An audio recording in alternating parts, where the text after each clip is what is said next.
नमस्कार, मेरा नाम ज्ञानेश्वर है और मेरे साथ न्यूज रूम में हैं देव प्रकाश सिंह साहब। पटना हाई कोर्ट के एडवोकेट हैं और कानूनी मसलों पर हम बात करते रहते हैं। देव प्रकाश सिंह जी, आपका स्वागत है। Thank you. देव प्रकाश जी, आज एक हम मसला समझते हैं और यह तकरार बहुत होता है। कई ऐसे मामलों में पुलिस गिरफ्तार करने को पहुंच जाती है जहां गिरफ्तार करने जिसे गई है पुलिस, वहां उनका कहना होता है या उनकी ओर से पेश हो गए वकील का कहना होता है कि एफआईआर तो जरूर दर्ज हुआ है, लेकिन आप गिरफ्तार नहीं कर सकते हैं। कई सुप्रीम कोर्ट के ऑर्डर्स दिखाए जाते हैं, नियम कानून का हवाला दिया जाता है, जबकि पुलिस कहती है हम गिरफ्तार करेंगे ही करेंगे। तो यह तकरार कैसे पैदा होता है? कानून का क्या कहना है और सुप्रीम कोर्ट क्या कहता है कि एफआईआर के बाद भी गिरफ्तारी नहीं? यह कौन सी बात हुई? देखिए, पहले तो ये समझिए गिरफ्तार करते क्यों हैं हम? जी। गिरफ्तारी कोई पनिशमेंट नहीं है। गिरफ्तार इसलिए करते हैं कि कल को जब ट्रायल शुरू होगा कोर्ट में तो ये आदमी ट्रायल के समय उपस्थित रहेगा। अगर ये ट्रायल में भाग जाएगा तो इसके लिए हम लोग गिरफ्तार करते। हम लोग अभी समझ रहे हैं गिरफ्तार करना मतलब फलाना को जेल के अंदर कर दिया, लाल घर, क्या बोलते हैं आप लोग, लाल घर के अंदर कर, ये सब बौद्धिक वर्ड बना करके हम लोगों ने इस बात को पॉपुलर बना दिया। देश आज़ादी होने के बाद हमारे देश के संविधान निर्माताओं ने पहली बात इस बात को रखी कि आज़ादी सबसे कीमती चीज है किसी नागरिक के लिए, और उन्होंने आर्टिकल 21 को रखा और कहा कि तब तक आज़ादी तब तक नहीं किसी का क्या कहते हैं नियंत्रित होगा जब तक कि किसी कानून में वो अपराध ना किया हो। जी। और अपराध में भी एक बार अपने यहाँ अर्नेस्ट कुमार जजमेंट हुआ है, अभी सत्येंद्र कुमार जजमेंट हुआ है, इसके पहले भी बहुत सारे जजमेंट में कहा डीके बसुआ में तो कहा गया कैसे, ये बार बार ऐसा कहा गया है कि ऐसे केसेज जिसमें 7 साल तक की सजा है और वह व्यक्ति जिस पर यह आरोप है वह ट्रायल को या इंटरोगेशन को, पूछताछ को हेल्प करता है, कोऑपरेट करता है, तो ऐसे हालत में उसको अरेस्ट नहीं करना है। अरेस्ट कब करना है? जब ऐसा महसूस हो कि अगर इसको हम बाहर छोड़ देंगे तो दोबारा ही गलत काम करेगा, अगर इसको हम बाहर छोड़ देंगे तो ये भाग जाएगा, अगर इसको हम बाहर छोड़ देंगे तो अपने ये सबूत को ये कहीं न कहीं प्रभावित करेगा, अगर इसको हम बाहर छोड़ देंगे तो गवाह को जो है सो ये डराएगा, धमकाएगा, ये अगर इसको हम बाहर छोड़ देंगे तो कोर्ट में जब ट्रायल का प्रोसीजर शुरू होगा तो उस समय हाजिर नहीं होगा। अगर ये 4 बिंदु अगर लग जाते हैं, 4 या 5 बिंदु जो मैंने कहा, तो ऐसे हालत में पुलिस गिरफ्तार 7 साल वालों को भी कर सकती है। लेकिन पुलिस को यह लिखना होगा, ये 4-5 बिंदु इन पर लागू होता क्या है, पुलिस एक तरीके से फॉर्मल तरीके से 5 लिख देती है कि ये सब चीजें नहीं हो रही इसलिए इसको गिरफ्तार करते हैं। अब सुप्रीम कोर्ट ने कहा कि नहीं, केवल ऐसे लिखने से नहीं होगा, आपको रीजनिंग दे करके प्रूव करना पड़ेगा कि ये आदमी क्यों भाग जाएगा, ये आदमी दोबारा गलती क्यों करेगा, ये आदमी कैसे बाहर रह करके अपने सबूतों को प्रभावित करेगा, ये आदमी कैसे किसी को ये क्या नाम है वहां रह करके वो अपने गवाह को धमकाएगा। इस बात को प्रूव करना पड़ेगा और उनके प्रूव करने और लिखने से ही केवल नहीं होगा। मजिस्ट्रेट जिनके पास ये पेश करते हैं 24 घंटा के अंदर, जो अपने सीआरपीसी में मतलब गिरफ्तारी के 24 घंटे के भीतर मजिस्ट्रेट के सामने पेश होता है। मजिस्ट्रेट को भी कहा कि आप केवल इसको टेक्निकल तरीके से मत देखा करिए, पुलिस ने जो लिखा और सीधे आप रिमांड में भेज देते हैं 14 डेज के लिए, ये अपना करिए। आप इस बात को देखिए कि क्या गिरफ्तारी आवश्यक था? पुलिस ऑफिसर को कहा गया है कि गिरफ्तारी से पहले या अपने आप से सवाल करिए, हम इसको क्यों गिरफ्तार कर रहे हैं, क्या इसको गिरफ्तार करना आवश्यक है, क्या बिना गिरफ्तार किए भी इन पर जो कंप्लेंट है उसकी जांच हो सकती है? अगर हो सकती है तो गिरफ्तार ना करें। देश आज़ाद हो चुका है 1947 में, ये पुलिस स्टेट नहीं है, ये कोई उपनिवेशवाद वाला जो ब्रिटिश कानून है वो नहीं रह गया। गांधी जी ने कहा था कि आज़ादी का मतलब हर व्यक्ति आज़ाद होना चाहिए, न कि कुछ लोग जो राजधानी में और दिल्ली में और पटना में बैठे हुए हैं, सरकार उनके मुट्ठी में आ जाए और बाकी लोग प्रशासित हो जाएं। यह आज़ादी का लक्ष्य कहीं नहीं प्रकाश जी, ठीक है, आपने कहा आज़ादी की बात कर दी, आपने संविधान की बात कर दी, आपने राष्ट्रपिता महात्मा गांधी की भी बात कर दी, लेकिन ये तो समाज का सच है ना, और इससे कैसे इनकार कर सकते हैं और यह अधिकार कैसे दे सकते हैं? आजादी अपराध करने की नहीं दी जा सकती है। तो आपने कहा कि 7 साल से कम जिस मामले में सजा का प्रावधान है वहां गिरफ्तारी नहीं होगी। देखिए, पेशेवर अपराधी भी होते हैं, वो जान जाएंगे कि अब तो यही अपराध करो, पुलिस गिरफ्तार नहीं करेगी, एफआईआर हो गया, क्या फर्क पड़ता है।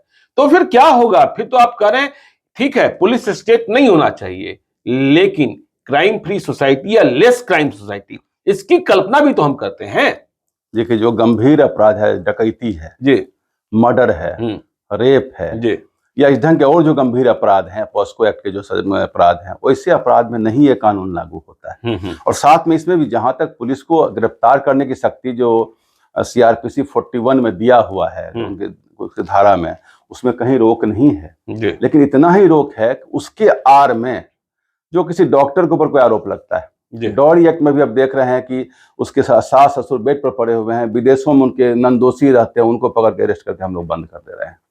या ऐसे बहुत सारे केस जो ऑफिसेज में कि करप्शन का आरोप लग गया, किसी के ऊपर किसी ने कोई कंस्पिरेसी कर दिया, या कॉमर्शियल डिस्प्यूट हो गया, विभिन्न जो चेक बाउंस वाला केस, उसमें भी बहुत सारी मैटर आ रही है। तो ऐसे, या घर में कोई सिविल डिस्प्यूट है, आपस में झगड़े चल रहे हैं जमीन के, टाइटल के, और एक क्रिमिनल केस कर दिया। तो ये 90% केसेस तो ये है। नहीं, आप कह रहे हैं जो प्रकाश जी की चेक बाउंस का भी आपने मसला उठाकर ले आया कि चेक बाउंस के केसेस में गिरफ्तारी न हो, तो इसका मतलब तो लोगों की आदत बन जाएगी कि वो फर्जी चेक देते रहेंगे, बैंक में पैसा नहीं रहेगा और आदमी को गुमराह करते रहेंगे। तो ऐसे लोग तो गिरफ्तार ही नहीं होंगे, कानून की इज्जत में आएंगे ही नहीं। केवल गिरफ्तारी तो एक मां सजा नहीं है ना, और भी तो दिया गया है ना जी, उनको आदेश दिया जाएगा, आप करें ना करें, उसके बाद उनको गिरफ्तारी हो ही जाएगी। गिरफ्तारी होगी। उनको तो कहा ही जाता है कोर्ट में, आप इतना पेमेंट जमा कर। तो आप ये कहना चाहते हैं कि जिस तरीके से आप करेंगे, गिरफ्तारी अंतिम हथियार हो, या कोई हेरासमेंट का एक हथियार ना बन जाए कि जैसे कोई बात हो तुमको पकड़ के हम अंदर कर देंगे, जो आप लोग बोलते हैं लाल घर में अंदर कर देंगे, ये बिल्कुल गलत। राह चलते कोई थप्पड़ मार दे, कोई गिरफ्तारी नहीं होगी? नहीं होगी, नहीं होगी, नहीं होगी। पुलिस में बहुत, मतलब आप यही कहना चाहते हैं ना वो कि अवेलेबल है, वो थाना बुला करके डांट देगी, एक बॉन्ड लिखा के पीआर बॉन्ड पर छोड़ देगी। राष्ट्रपिता बापू ने कहा था कि यदि कोई एक गाल मांगे तो दूसरा गाल दे दो थप्पड़ मारने के लिए। वो नहीं है। देखिए, हम लोग ये कहते हैं, आप इस बात को एक पक्ष लेकर नहीं चलिए जी, क्योंकि इतने ढंग के अपराध हो चुके हैं कि मामूली अपराध में अगर पावर देंगे, पुलिस एक शक्ति है। और देखिए, रूल ऑफ लॉ एंड अनियंत्रित शक्ति दोनों एक दूसरे के विपरीतार्थक है। अगर कानून का शासन आप चाह रहे हैं तो किसी एक विंग को आप अपरिमित शक्ति मत दे दीजिए, क्योंकि गिरफ्तारी शक्ति दे उसके पास वो स्टेट है जो आप गिरफ्तार करने जा रहे हैं। एक तरफ एक व्यक्ति है जो एक साधारण सा आदमी, और एक तरफ राज्य है। राज्य कितनी शक्तिशाली चीज है। नहीं, आप हमें ये बताएं ना कि ठीक है आप कह रहे हैं असीमित शक्ति नहीं दी जानी चाहिए, लेकिन हमारे दर्शकों के लिए आप यह स्पष्ट कीजिए बिल्कुल 2 वाक्यों में कि 7 साल से कम सजा वाले कौन से मुकदमे होते हैं, 7 साल से अधिक सजा वाले कौन से मुकदमे होते हैं, 7 साल से कम वाले में किसमें गिरफ्तारी नहीं होगी, और 7 साल से अधिक वाले में गिरफ्तारी तय कैसे है? या तो हमने कह दिया कि सिंपल जो कॉमर्शियल डिस्प्यूट है जी, जो डॉक्टर्स नेग्लिजेंस है जी, जो आपको सिविल डिस्प्यूट है, 420 का मामला है, चोरी का मामला है। अभी वो हाई कोर्ट में गया था कि हमारा 5 बक्सा सेब चोरा के ले गया, उसका बेल का पिटीशन चला गया हाई कोर्ट तक। ये सब कहीं कि ये अब्यूज ऑफ लॉ है, क्योंकि छोटी छोटी वारदात के लिए डिस्ट्रिक्ट कोर्ट है और वहां भी इसका बेल किया जा सकता है।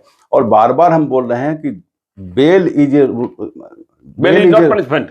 Rule, jail is an exception. ये 1000 बार हाई कोर्ट कह चुका है, सुप्रीम कोर्ट कह चुका है कि जेल एकदम एक्सट्रीम सर्कमस्टेंस। चलिए, आपने ठीक कहा, लेकिन हम ये कहना चाहते हैं और बताना चाहते हैं अपने दर्शकों से, आपसे स्पष्ट करना चाहते हैं कि 7 साल से कम सजा है, लेकिन फिर भी पुलिस हमें गिरफ्तार कर जेल भेजने को आमादा है, तो हम क्या करें? अब तो पता लगता है पुलिस के पास वही 3-4 चीज डाला हुआ है।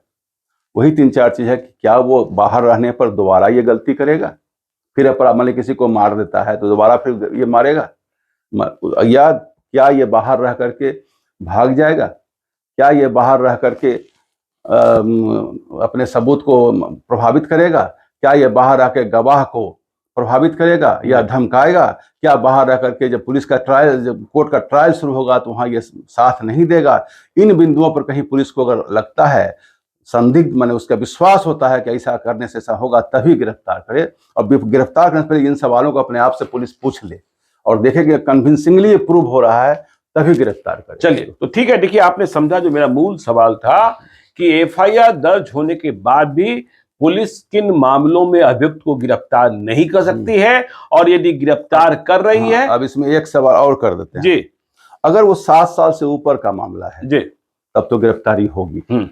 अगर वो मामला ऐसा है कि आदमी फरार व्यक्ति है, हम्म। कभी जेल से भाग गया है, जी। वैसे केस में ये सब जो कानून जो हमने बताया जिनको प्रोटेक्शन दिया गया वो भले लोगों के लिए दिया गया है, वो उनको नहीं होगा। या अगर वो आदमी जो है उसके पास कोई चोरी का सामान निकला है तो ऐसे हालत में भी गिरफ्तारी होगी।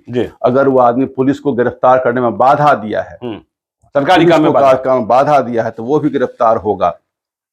और अगर वो आदमी फौज का भगेरू है, फौज से भाग गया है, तो वो भी गिरफ्तार होगा। अगर कोई सजायाफ्ता है, कन्विक्टेड है, बीच में उसको बेल मिल गया है और फिर निकल के बाहर में कोई कानून का उल्लंघन करता है, तो ऐसे केस में उसको गिरफ्तारी की जाएगी। अगर कोई ऐसा व्यक्ति है जिसने विदेश में कोई अपराध किया है और विदेश में जो अपराध किया है वो आपके यहाँ अपराध है, इस बात को ध्यान से समझ लीजिएगा। अच्छा, मैंने अमेरिका में अपराध किया तो वो हमारे देश में अपराध माना जाता है कि नहीं माना जाता है? जी।